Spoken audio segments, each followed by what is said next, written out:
And she also had about her an obvious goodwill.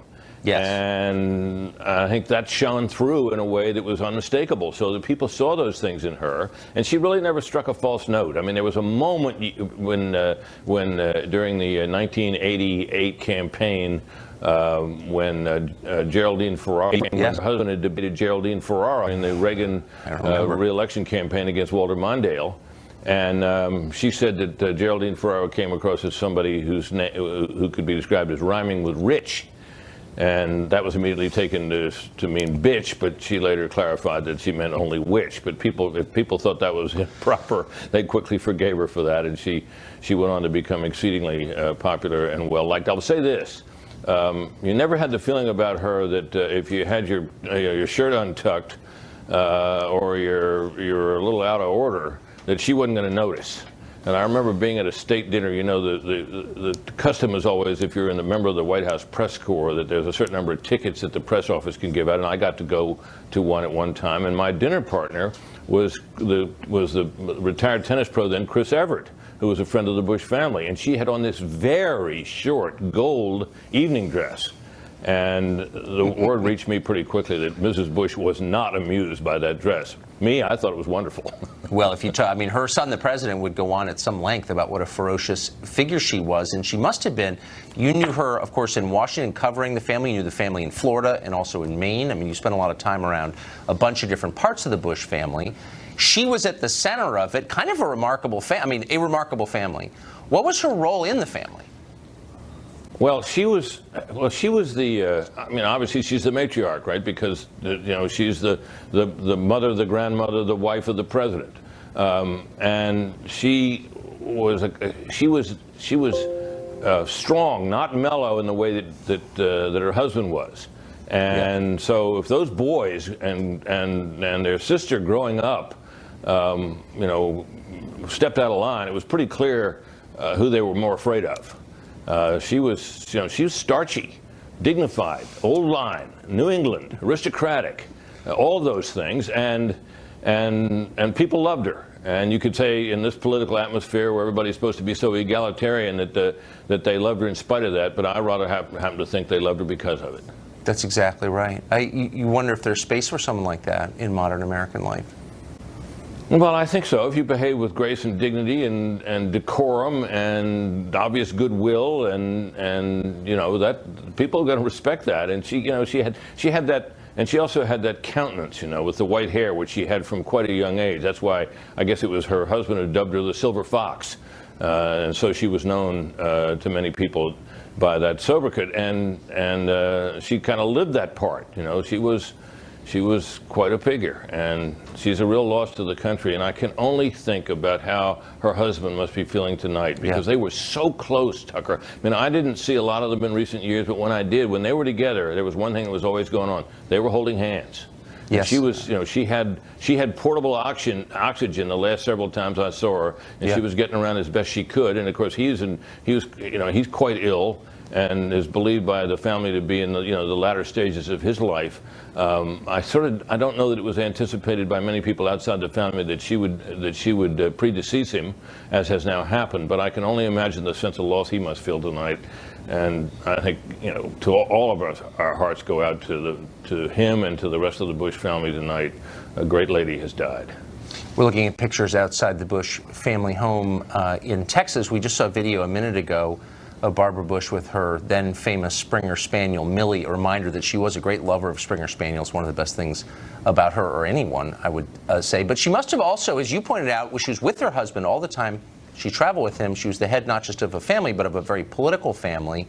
What was her political sensibility? I mean, she must have had a sense of it, being around it, her whole life. Oh, I don't think there's much doubt about that. And of course, she had a pet issue, literacy, which she had a number of issues and causes that she supported. Literacy was the one that was the most conspicuous. And in fact, I went over to help to be the MC at the 75th anniversary of Pearl Harbor a year ago last December, and that was at the Bush Library. The Bush 41 Library in College Station, Texas. And the first night we were there, she was not there because she was away at a literacy event with her son Neil. So that was a cause that she never lost sight of, and was a part of her role. By the time, by the way, that I saw her there, the Springer Spaniels were out of the picture, and she had a couple of these little dogs that went with her everywhere she'd go, and you could always tell apparently when she was going to come into a room, because she would be preceded by the dogs, and they kept an eye on things. She liked that. Our dogs get smaller as we age. I've noticed that. I'm not looking forward to it. Britt, that was a wonderful summation of an amazing life, and I appreciate it. Thank you. Yeah, thank you, Tucker. John Sununu was, of course, George H.W. Bush's chief of staff and a central figure in that administration and that time, really, in American life. And he joins us tonight with his memories. Governor, thanks a lot for coming on. What are your memories of Barbara Bush? Well, she was a great lady and a great friend, and it's obviously a great loss. It's amazing how she was really the rock of that family, and they all acknowledge it. She held all the pieces together. And when I was in the White House, I was fortunate enough to end up with a great relationship with her. We had developed a good relationship in the '88 campaign, and you know, she could see through people. She could sense the real people from the phonies. And I think she sensed that I really had the president's back, and so we got along really, really well. And it made my life easy, obviously. But she was there for the president. So it was important. It was important to get along with her then.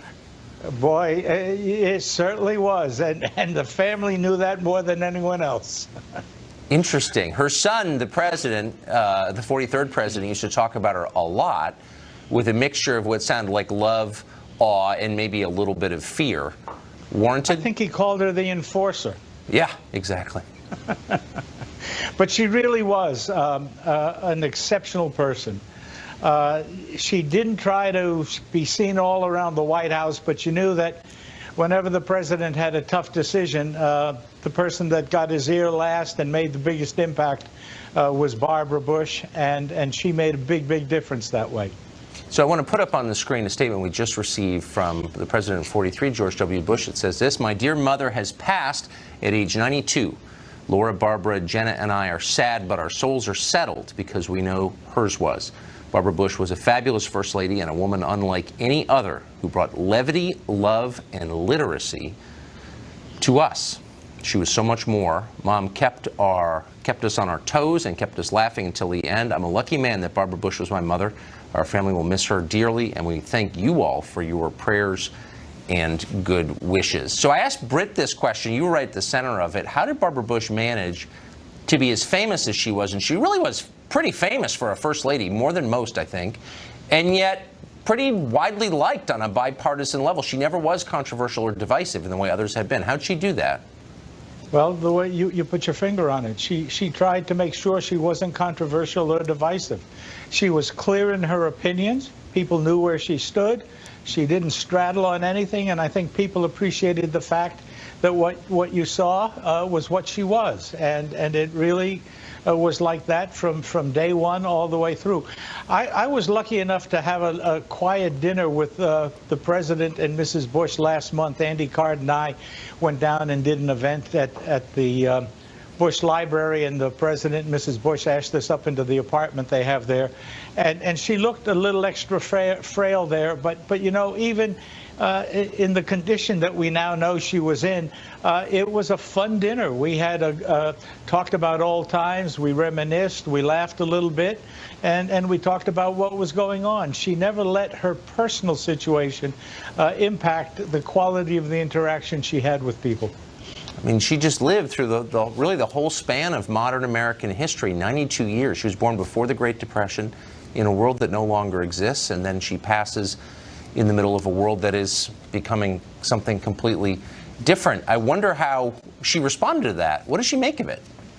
Tucker, she not only lived through it, she helped shape it. That's right. And I think she was very aware of what a crucial time that she and the President spent in the White House. That was really a hinge point Post-World War II, the catalyst had been set for the collapse of the Soviet Union with Ronald Reagan's buildup of U.S. defense, but George H.W. Bush was the one that had really the very delicate diplomatic skills to pull it off as smoothly as it was pulled off, the collapse of the Soviet Union and the reunification of Germany. And she was a very active part of that whole process. Her relationship with Mrs. Gorbachev was important. Her relationship with the first ladies of the other superpower, of the other major nations around the world, was part of catalyzing the very personal relationship that George Bush developed. And it was his personal relationship, to a great extent, that allowed that process to work so smoothly. And she was a very important part of that. Governor John Sununu, the head of another famous political family in this country. Thank you very much, Governor. Appreciate it. Thanks, Tucker. Take care. Our friend Brad Blakeman worked as a staffer in the George W. Bush White House. He knew Barbara Bush for decades, and he joins us now, I think, by phone. Brad, are you there? Sure. Thank you, Tucker. What are your memories of Barbara Bush? Well, you know, Barbara Bush was the same behind the camera as she was in front of the camera, always interested in others, always caring for others. The consummate second and first lady of the United States. Family counted more than anything, both her own family and her political family, and the family of America. She made her mark most notably on literacy, both here in America and across the globe, and believing that every worth of every person can be found in their ability to learn and to read. And I was just struck by the fact of how caring she was and how devoted she was, not only to her husband and her family, but the nation. She was the consummate First Lady. Yeah, and unlike the First Lady she replaced, there really was no mixed response to her. I mean, there was no large group of people against Barbara Bush that I noticed. Were you afraid of her? You know, you had to be a little bit afraid of her because Mrs. Bush was like your mom. Yeah. She would scold you when you were doing something bad, and she would praise you when you were doing something good. I have a quick story. I was a young, advanced person, and I was running around the Waldorf Astoria Hotel, and I was to meet the president and the first lady in the elevator to go to the UN, and I had forgot my raincoat. It was raining cats and dogs in New York, and I was the only one in the elevator without a raincoat. She looked at me and said, "Brad, where's your raincoat?" I said, "Miss Bush, I was running around. I didn't have time to get it." She says, "Well, that's not a real smart thing to do. Now, you need to go back to your room and get it, and the president and I are going to wait in the car." And 40 cars idling while Brad Blakeman went up to get his raincoat because Mrs. Bush said I was dumb. And I got it, and then she reminded me how smart I was when I had it on. That's a mother of six right there. Brad That's Blakeman, it, right there. thank you for that. Pleasure. Our friend Dana Perino was, of course, the press secretary in the George W. Bush administration, knew Mrs. Bush very well, and joins us tonight by phone. Dana, thank you very much for coming on. How would you sum up the life of Barbara Bush? Well, it was one of great consequence, and she lived a long life, 92 years, most of it in pretty good health, just loved by her family and by the rest of the world, really. If you listen to the ambassador from the UK who was on with Martha when the news broke that Barbara Bush had passed, and she was beloved around the world as the Bushes had made quite a mark on history. But, Tucker, I wanted to share something. I think that you as a father might have even recognized in her, but if I could reiterate it, one of the things that she and George H.W. Bush did in raising their children is they were determined to make sure that everyone knew that they were loved unconditionally. And George W. Bush, as president, after he left the presidency and wrote his memoir, Decision Point, he really took a lot of time in that book to explain how important that was to his future, because you knew then that you could take risks and you could try something new. You could follow your passions, do whatever you wanted to do, because if it didn't work out, your family was going to be there. And I thought that was such an interesting parenting lesson for me to understand and try to pass on, because if you look at what they were able to do in raising this amazing family that is dedicated to public service and also has kept some humility and humor about them. I really do think that her influence was what drove all of that for them. I believe it. I remember one of her sons told me that the pivotal experience of her life, and of course it makes sense, was losing her daughter Robin at the age of 3 to leukemia, and that it was the one thing that still made her cry when she thought about it. But other than that, she had this kind of remarkable self-control, not in a bad way, but as a kind of matter of cultural course. She felt it was her duty to keep herself under control in public. I wonder if we'll ever see that again. Will we ever have another first lady like that? No, I'm serious. I mean, it was a specific kind of American style, and now it's gone. It's interesting. Yeah, there is a lot to be said about dignity, grace, and again, humility and a sense of humor.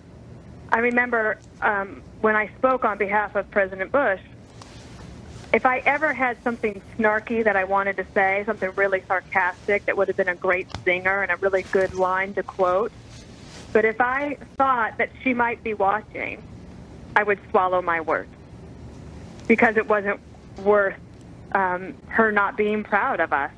Yeah. And it was really special to know her. And she touched a lot of lives, so I'm not saying I'm any more special than anyone else. I'm not. But she and I bonded over the fact that she knew I was going to be loyal to her son as the press secretary. And she was also a lot of fun. I do remember one time my husband and I got to meet them in Maine, it was in Houston, and we were talking about the importance of thank you notes, also sort of an old-fashioned thing, but a tradition that I think should continue. I'm sure you do too, Tucker. And I do. Peter came back and he wrote a thank you note. Well, I had been traveling and I got back and he didn't have the address. So it finally got there, but it was about 2.5 weeks after our first meeting. We saw her not long after that, and the first thing she said to Peter was, well, that was the longest time I've ever had to wait for a thank you note. And now she said it with a twinkle in her eye, but it was one of those things that you just did not want to disappoint Barbara Bush. Oh, I had that experience. I was in a public place with her once in a gym, and I ran into my own wife and kissed her a little bit too enthusiastically in the gym, and Barbara Bush gave me this look like, none of that in public, which I sort of appreciated. Anyway, Dana Perino, thank you very much. You're so welcome. Thanks, Tucker, for all this coverage. Bye. Thank you. Bill Bennett, of course, served as the Secretary of Education from 1985 to 1988, probably the most consequential and famous Secretary of Education we ever had. That was under President Ronald Reagan. He also held the post of Director of the Office of National Drug Control, the drug czar, under George H.W. Bush, and he joins us by phone. Mr. Secretary, thanks for coming on. You betcha, Tucker. I got some different stuff for you. Bearing. She had bearing and grace and dignity, and we used to say class. Can't say that anymore. I think Melania, by the way, has a lot of bearing and grace and dignity. You asked about the future. I think she's showing a lot. But my dealings with Barbara Bush were a little different. We used to fight a lot, argue a lot. She was very feisty and very funny. Before I tell you a story, you'll love this. She stood on stage in a downtown Washington hotel giving awards out to 400 inner city girls in my wife's best friends program, 3.5 hours on her feet, never said a word, never objected. That's the kind of lady she was, and wrote about that program in her book. But she and I clashed. We talked about her interest in literacy and adult literacy. She and I took a trip to Kentucky together, a place where a lot of adult literacy programs were going on. On the way back, she said to me, "You were very polite, but you don't fully approve of this, do you?" You know, the way she spoke in that kind of arch way. Wonderful. And I said, "No, I fully approve of adult literacy. I think we should get it right the first time. You know, that's what schools are for. You understand the job I used to have." So we kidded about that. Another time, if I may, the president had a big conference in Charlottesville. You may remember this, though you were a child, I think, on education. He had all the governors. Bill Clinton was chairman of the national governors. President Bush was the president. Big thing, big falderall, celebrate, common themes, common unity. I was interviewed after the meeting by CBS, and I kind of trashed it. I said, well, We had a lot of Republican pap. We had a lot of Democrat pap. We had a lot of stuff that rhymes with pap. I got word from the I got word from the White House that the president was not pleased. The next morning, I had a meeting at the White House with the president and the president of Colombia, Barco, on drug policy. As I rounded the turn in the White House to see the president, the First Lady was there, and before I could say hello, she punched me in the stomach and said, why did you have to rain on that parade? What is wrong with you? I mean, that's the kind of girl we're talking about. I love that. Well, don't you love that? Not so easy to keep a household of kids under control. You kind of have to be that way. Her mothering style, parenting style, the style of how she ran the matriarchy of her house was obvious in all of her children, it seemed to me. You know, my wife took our youngest son, Joe, to the Easter egg roll. I was 2 years old or something. He had all these sweets, all this sugar. And Mrs. Bennett Lane held him up for Barbara to see and approve of and bless him and put her hand on his head. And just as she did, he threw up. He just tossed his cookies totally. You're father of many children. This happens. Elaine pulled the baby back so as not to get stuff on Mrs. Bush. And she said, oh, dear, yes, that's never happened. I've never, ever seen it in my life. She was just so cool. That's she was very cool. Bill Bennett. Thank you, Mr. Secretary. I appreciate that. Good to Thank you, Tucker. Thanks for letting me be part of this. Bye. Our coverage of the passing of Barbara Bush continues throughout the night here on Fox News. Stay tuned for that. We also have other news to cover. And by now you probably know that everyone in Washington is obsessed with confronting Russia, who will be putting millions of lives at risk in the process. That story is next.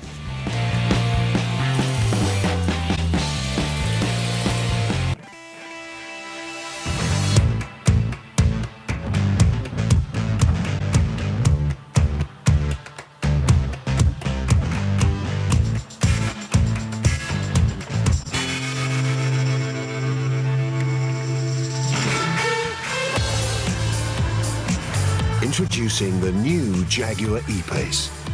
For great offers, visit your local Jaguar retailer today.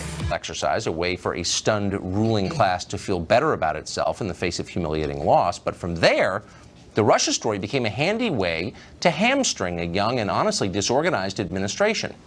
Has Donald Trump spent a single day in office not responding to this ludicrous conspiracy theory? Probably not. And that was by design. You know all this by now. It's contemptible and dishonest. But the looming question is all of this becoming dangerous to the rest of us? Russia isn't just a CNN topic. It's not just a script on MSNBC. It's an actual country with borders and millions of people and one of the largest nuclear arsenals in the world. So you would think we would tread carefully when it really came down to it, because there's no advantage in exacerbating our rivalry with Russia pointlessly. There's an obvious downside to it, war in which millions could die. And yet our leaders seem intent on driving us toward actual confrontation with the actual country of Russia. Congress, bipartisan coalition in Congress, is united for some reason behind passing more and deeper sanctions against Russia. Why? Because it's immoral not to. Shut up, they explained. In Syria, meanwhile, which is a client state of Russia, U.S. airstrikes reportedly have killed hundreds of Russians. The media are crying for more blood. Okay, but is this advancing any serious American interest? Not that we can see. But as long as we're picking fights with Russia, everyone in Washington can retroactively justify the mindless Mueller investigation. This is lunacy, but it could very soon get very scary. Richard Goodstein is an attorney. He advised both of Hillary Clinton's campaigns, and he joins us now. Richard, really simple question. And I ask this of every decision our government makes. I think we all should. What is America's national interest in confronting Russia in the way that we are? I'm going to answer that with a question and then a kind of more of an answer. Is Donald Trump acting like an innocent person as regards Russia? I wonder, let me ask you a question. Do you realize how profoundly the Trump administration has degraded the moral sense of its opponents? People who decried McCarthyism for 50 years are now engaging in it with no self-awareness that they are. They're accusing people of betraying their country simply because they're not saying the right things, aren't denouncing our enemies vigorously enough. This is insane. Do you recognize that? Yeah, Trey Gowdy, who's the Republican committee chairman, is the person who says if you're innocent, start acting like it. What any Republican says. I'm asking as a citizen, what is the point of all this? How do we benefit? Well, there's 2 points. One, as regards Syria, we're dealing with a war criminal who I think, if left uncontained, will do more of what he's done already. Do what to us? Well, what he's doing is basically empowering others like him to say, you know what, the U.S. is kind of backtracking from doing what it has done historically, which is take on war criminals, Milosevic, et cetera, and every would-be war criminal in the world is kind of looking at this and going, well, I guess I can probably get away with the same kind of genocide that Assad is. We have war criminals in our own hemisphere. China is taking over Latin America and the Caribbean. Venezuela has collapsed. El Salvador is collapsing. Mexico has a drug war that's killed more people than we lost in Vietnam. The world in our hemisphere, our neighbors, contiguous countries are collapsing, and we're ignoring that for the sake of some weird war in Syria 6,000 miles from here. Does this seem a little off to you? Well, as I said to you before, because we can't deal with every incidence of war criminalization doesn't mean we have to back away from dealing with Syria. Why wouldn't we deal with Maduro in Venezuela first? More people. I mean, Maduro destroyed a first-world country, almost first-world country. Well, again, I think that the Middle East is seen as more of a tinderbox. But let me ask you answer. I want you to answer, why should I, as a taxpayer and the father of a son, draft-age son, feel like this is helping my country, my people? What is this about? What's in it for us? There's no draft, so your son doesn't have to worry about a draft. So, I don't know. It could get out of control. We're getting to the brink.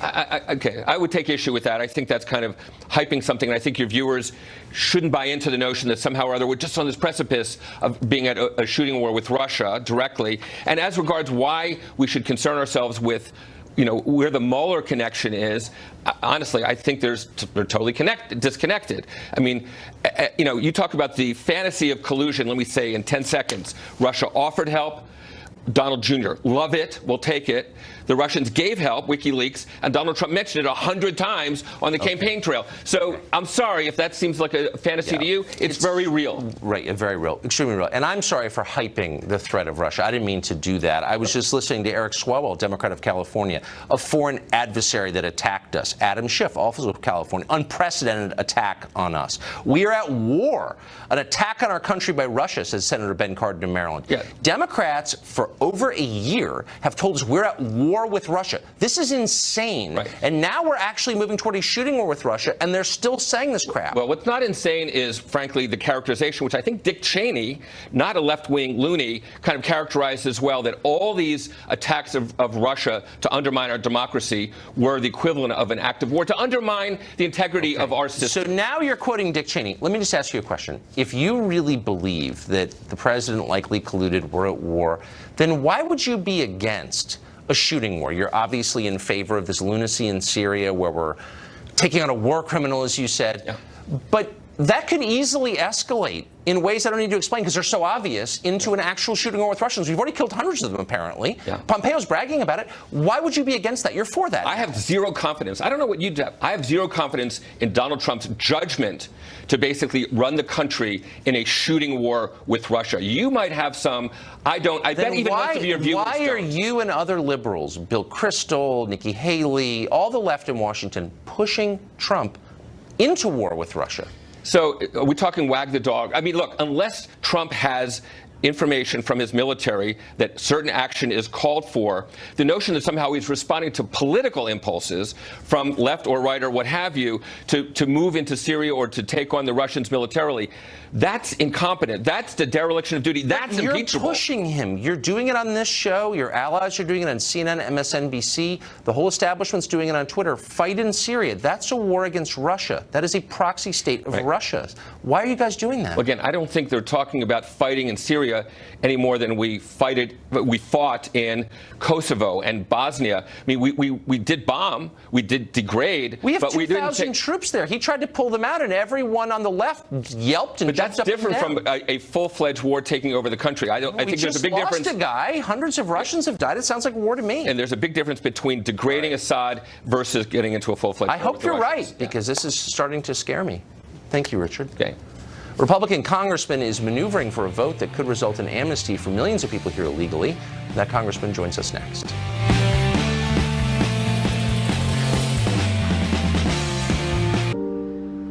Polk County is one of the counties that you don't think about very much. It's really not very important. I was in the Stone Ages as much as technology was, and I would say I had nothing. You become a school teacher for one reason. You love kids. And so you don't have the same tools. You don't always believe that you have the same outcomes achievable. Following them closely, it's our biggest state. You know, it's a leading indicator of trends, so I think it's worth watching. The state's kind of falling apart in a lot of ways. Why would the concern of foreign citizens of other countries, take precedence over the concerns of the people of California? Shouldn't take one prioritize over the other, but it's an issue we've got to get resolved. It's a national issue. We have control. Republicans have control of both the House, the Senate, and the presidency. We're elected to lead. Our border's not secure. We have 1 million immigrants that come here every year, and another 500,000 that come across our southern border. So we've got to have a resolution. We have to, I'd like to see the president get the funding that he needs for a wall and for border security. We need to make sure that we're not having the backlogs that we have in the courts, where we have unaccompanied minors that end up throughout the country without a court date or without showing back up. We have to have resolution on the border, as well as our dreamers that have graduated in our high schools that are out there in the workforce today. Yeah, I mean, I feel sorry for a lot of them. I'm not against them personally at all. But when I compare their interests as citizens of foreign countries against the interests of native Californians, many of whom are immigrants, by the way, but citizens, it's not even close. So why, at least in my concern, so why wouldn't you say, we're not doing anything, actually, until you build an impenetrable border wall or something that gives us complete control over who comes here and who doesn't? I think we've got to do both, and we should do both at the same time. I think for us to pass something through a Republican-controlled House and Senate, we have to give the American public a guarantee that we're actually going to secure the border, a guarantee that we are going to solve this issue with the courts. And then ultimately, I think that we have to have certainty for our dreamers. This will give them an opportunity to come out of the shadows, pay a fine, a fee, pass a background check, create a safer community. And these are individuals that 90% of them have jobs today. Some are going to school, some are serving in the military. But when you think of all the unemployed people in California, American citizens, and there are a ton, African-American unemployment rate's really high, why would I spend a single second worrying about the job of a foreign citizen over the job of an American? Like, why would I want to give any foreign citizen a job before every American has one? Well, first of all, today is tax day. I am proud that our tax policy is getting put into place and actually creating jobs across the entire country. There are going to be more jobs, but I think that we also have to know who's taking those jobs. Americans first. We need to make sure that we have an E-Verify system, a system that will show employers and show the country what jobs are available.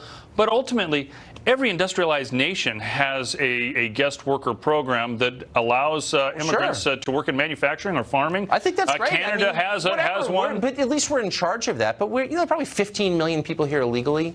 And no Republican is saying, other than like Steve King, is saying we should send anybody back, really. Let's take 10 million and just go home. But where do you send them to? I mean, these are kids that were brought here. No. You're talking about the dreamers. I'm talking about the 15 million people in this country illegally. And Republicans, they're lying to their voters, as you know. They're never going to build meaningful border controls. They're never going to send anybody back. They've given in on the basic assumptions of the left, which is everyone who's already here can stay and become a citizen and vote. You don't think so? I disagree. No, we've made great strides along the border. That's not enough. There's still areas of the border that are totally insecure that you see a lot of people coming across. We can do a much better job. But certainly we have a president that wants to focus on that campaigned on the issue. We ought to give him the resources to get it done. And this should not. Why does the last budget, provide more money for border security in foreign countries than it does for our country? Oh, I think that we've got to pass an overall border security bill. But we just voted. I mean, you guys just voted on that, and I mean that was the funding for the. Well, not you guys. I didn't vote for it. Well, and amen, and good for you for not voting for that atrocity. I wish it hadn't been signed. But the Republican leadership kind of signed off on it, and it literally gave more money for border security in foreign nations across the seas than it did for us. This needs to be a priority for both parties. It's disappointing that under the previous administration, every Democrat in the House, every Democrat in the Senate signed on to the bill that came out of the Senate that had $42 billion for border security. And now this has become a political hot potato to not even give this president the $25 billion that I think both parties recognize the fact that he will spend it, that he will build it, and build it quickly and effectively. And that has to be part of any solution that we have. I hope so. I mean, just because people voted for it. You know, it's a democracy. Congressman, thanks a lot for coming on. I appreciate it. It's good to see you. Thank you. Nice to see you. Well, Assad is bombing Syria over America is bombing Syria over a supposed chemical attack. Do we know at this point, days later, who was behind that attack? Do we know for sure? And shouldn't we know for sure? And is there anything wrong with asking? Also, stay with Fox, of course, for continuing coverage of the passing of the former First Lady of the United States, Barbara Bush. We'll be right back.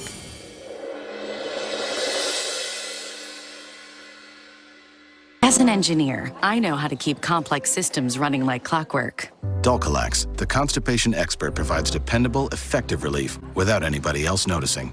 Find your solution from a range of products that fit your needs. Dulcolax, the science of going. Experience Lexus Safety System Plus Standard in the 2018 Lexus ES and ES Hybrid. Lease the 2018 ES 350 for $339 a month for 36 months. Experience amazing at your Lexus dealer. Last year's ad campaign was a success for ChoiceHotels.com. The same observation. Watch. I think this is a real question, and I think that Assad is either the dumbest dictator on the planet Earth or he didn't do it. Because you think about it, they've been winning the war for over a year. The only thing that galvanizes world opposition to the Assad regime, the only thing that gets us involved at all is the use of chemical weapons. So what do we really know about this? What questions should we be asking? What questions should we be allowed to ask without being attacked as foreign agents? Peter Ford is the former British ambassador to Syria. He works for a group that has been described as pro-Assad, though he can describe it himself, and he joins us now. Mr. Ambassador, thank you for coming on. So tell us... Thanks for having me. Since you do know a lot about Syria, and you're a fluent Arabic speaker, and you follow this carefully, what do we know? What does your government know? What does our government know about the genesis of this chemical attack? It's not certain by any means that it was a chemical attack. There are reports from Western journalists who were in Duma yesterday, reports that they could find no folks who would confirm that there'd been a chemical attack.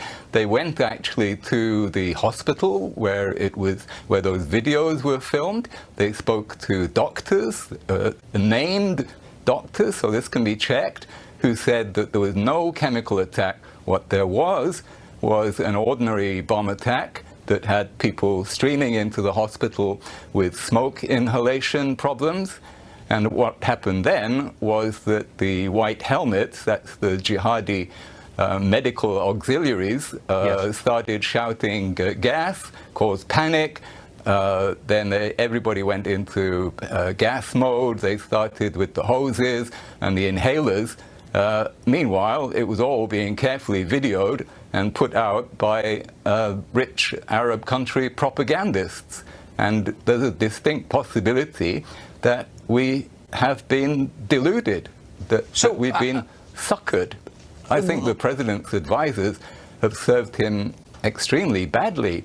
They've not been asking the hard questions like, who are these white helmets? Was the president told that these are the people who have helped in beheadings, who have literally been picking up the pieces? Are these the people that he thinks would be good witnesses? Did they tell? So let me stop you and say I'm at a bit of a disadvantage. I'm not an Arabic speaker. I don't really know what happened. I have no idea. Here's what I do know, though, as an observer of government, is that before you launch any kind of attack, you need to explain to your population why you're doing it, and your explanation has to hold water, because this is a democracy, after all. What do you think, but no government involved bothered to do that. So what do you think, if you could quickly sum it up, the point of this is? What's the actual point of this?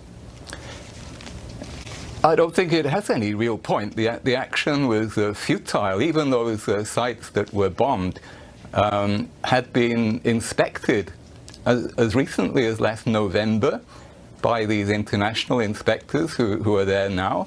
Did the president's advisors tell him that they'd been inspected recently and given the all clear? I suspect the president has not been given the facts and that he's been led into error by advisors who've been extremely gullible and hadn't carried out their intelligence work properly. This has all the hallmarks of an intelligence fiasco. Yes, it does. And those don't tend to go away. They linger. When you mislead the public, they don't forget it. Ambassador, thank you for the perspective on that. I appreciate it. You're welcome. Well, the media went completely bonkers over the Stormy Daniel appearance on The View. We watched carefully. Just kidding, we didn't watch. But we do have some tape from it, and we'll sum it up for you when we come back.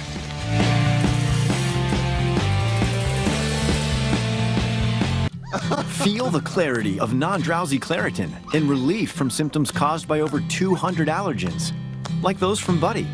Because stuffed animals are clearly no substitute for real ones. Feel the clarity and live Claritin Clear. Palm Wonderful Pure Pomegranate Juice is more than just full of antioxidants. It's packed with a burly battalion of free radical impaling antioxidants. Palm Wonderful